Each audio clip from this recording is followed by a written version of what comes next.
Hey there, today I'm going to show you how to do the corner to corner join as you go technique. We've been using this technique in our Sweet Lilac crochet along, and I wanted to put this video together in case you wanted to design your own quilt inspired squares. So let's get started. We're going to start with a chain 6 start. So you're going to need to grab your yarn. And then this start is just like you would start any corner to corner block with a chain 6. The only difference is you're going to be attaching it to the previous square. So join your yarn and then chain 6.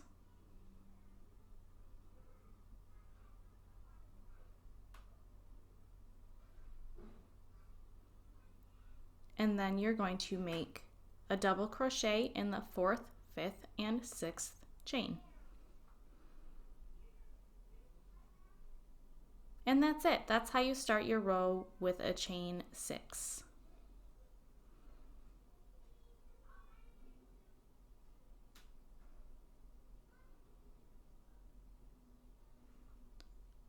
Now to join your row 1, that little block is your row 1. You're going to slip stitch in that space between the 1st and 2nd tile.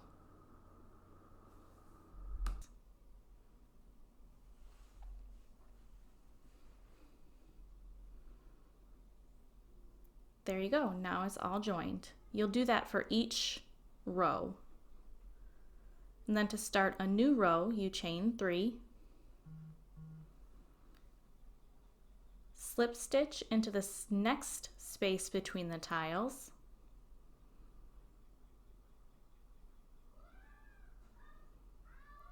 Then chain 3 again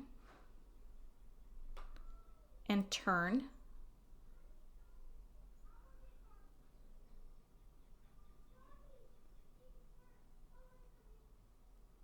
And make 3 double crochets in that first chain 3 space. Then you just continue on in your pattern, and when you come back and you need to join another row, you'll do the slip stitch again, and you'll repeat that sequence of starting a new row. Next up, we're going to learn how to start your block with a chain 3 start. Okay, so a chain 3 start starts just like it sounds, with the chain 3. So you're going to join your yarn in the corner or wherever it says to join it in your printable chart if you're doing the crochet along.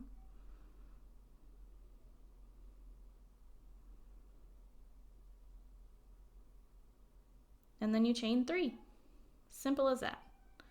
Then you're going to slip stitch in the space between the tiles there. And then chain 3 again. Do you notice how we just did a chain 6, but we just connected it to make it look like an L shape? Now turn.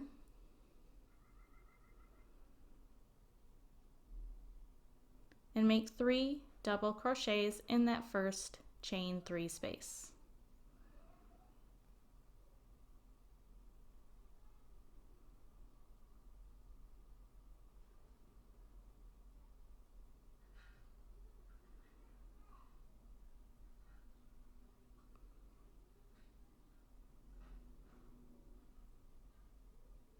Now you can just continue on making the rows, and when it comes time to join and start a new row, you're going to do it exactly like we did when we started with the chain 6.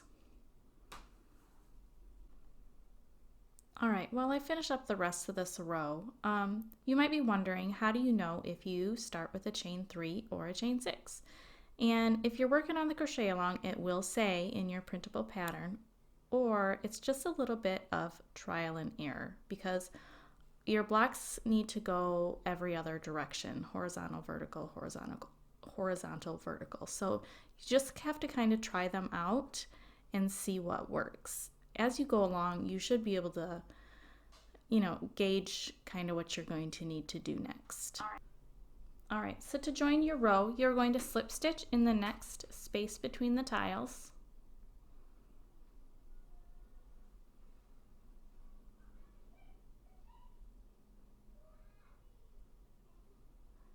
And then to start a new row, you're going to chain 3,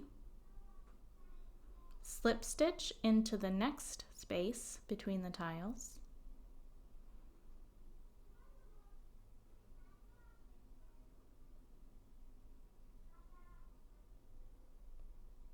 chain 3 again, turn,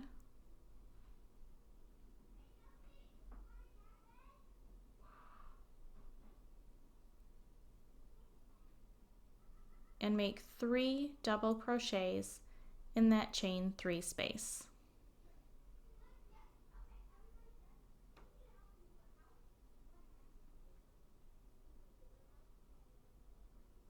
And that's it. All right, so now we're going to go over one that's a little bit more tricky, and it's the decrease join and row start. So to start, you're going to slip stitch in the space between the block tiles, and then chain 3,